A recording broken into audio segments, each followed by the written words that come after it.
Shalom. My name is Yashra'al bin Israel, and I've studied to show myself approved unto Yah, a workman that need not be ashamed, rightfully dividing the word of truth. Today we're going to get into what is the description of an Israelite and who set the criteria. Also, we're going to look at who fits this criteria in the world today. Let's begin. First, the description that was given to the world as far as what an Israelite is was first given inside of the book of Leviticus, Leviticus 26 to be specific. The next time this description was given was also in Deuteronomy 28. Deuteronomy 30 was the cure for this description, or a cure for this curse that would be called upon this people if they were disobedient or if they broke their covenant, broke a contractual agreement, okay, that their ancestors knew, did not care, and it would be on these people forever. That's the criteria. It's going to be on the people forever if they broke this contractual agreement. Let's look at the contract. Contracts talks about inside of Deuteronomy 28 that this particular group of people are going to they'll be blessed. They'll be the richest nation. They'll have the richest government, the plushest land, just living luxury, kings, queens, princes, just an incredible nation. And they were supposed to be a nation of priests that were supposed to go out and explain a way of life, not a religion, but a way of life to the rest of all of humanity.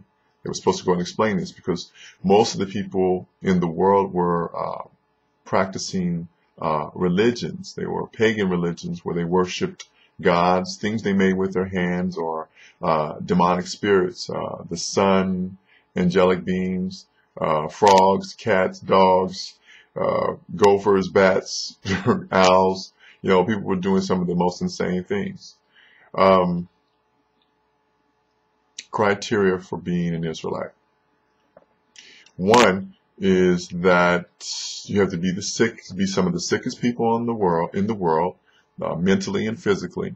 You have to be some of the poorest people in the world. You also have to, your name or your people have to be viewed as a byword, a proverb. Words like nigga, negro, blackie, spade, things like that. Those are called, that's like a proverb or a byword. Most people probably wouldn't want their daughters to get with, men of this nationality, and other men of different nationalities probably don't really want to get with the women of this particular nationality of people. They're viewed as just a thing to get, not really what you really want to be with. You don't really want to be with them, I'm not mad at you. I mean, personally, if I were you, I wouldn't want to do it either because you actually would enter into this curse should you go astray from what the way says to go. So, more power to you. But yeah, this is how people would have to view us. They would have to view us as somebody you wouldn't want to get with. You wouldn't encourage your daughters to get with, quote unquote, African American. Okay.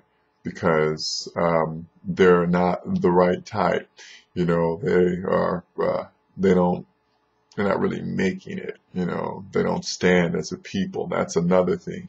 You could not stand as a nation in the land of your captivities. You couldn't fight or anything. We've never won any wars or beat anybody, we may have thought we've won certain things as far as civil rights and things like that, but not really. You really don't understand how freedomless you actually are. Another part of the criteria is that you had to get here by ships as slaves. Ships as slaves. There's only one time I remember that happening. It's called the Atlantic slave trade. And that's the only time that some people traveled by ships as slaves. Our people are presently scattered throughout the four corners of the earth, which prophecy says it has to be. We're in South America, Central America, North America, the islands, Europe, India, China. We're all over. And we've been scattered. And we're also in different parts of Africa. Okay. Let me see. Who set the criteria? The Most High, yeah, that's right, the Creator. He set this criteria because our ancestors agreed to a contract. Yeah, a contract. They agreed to a contract, and the stipulations in the contract say that if you were to break it, it will not only curse you, but it will also curse your descendants forever. Forever. Okay, so we're under a curse. You thought all these things were happening to the United States, and oh, why can't we come together and just, you know, have our own community and our own people and our own banks and all these things, and why we don't have things, brother. The reason we don't have any of these things, and we will not get them in this country or any other country, is because we're under a curse. You can deny it all you want, but until you read, until you study to show yourself to prove, until you read Deuteronomy 28, and you read Deuteronomy 30, and you read Leviticus 26, we really don't have much of a conversation, because you're basing everything off of feeling. I don't feel that that's me. Go find out the facts. Get the facts. The facts say you are. So I would encourage you to go ahead and find out who you are, what you're supposed to be doing, and why you're here, and why you need to get out of here and become awakened about who you are. I can't keep this to myself. I'm commissioned to do so. I have to speak these words. If I don't, your blood is on my hands. Can't have that, okay? Can't have your blood on my hands. Okay? Don't want to die that eternal death for something I did not say.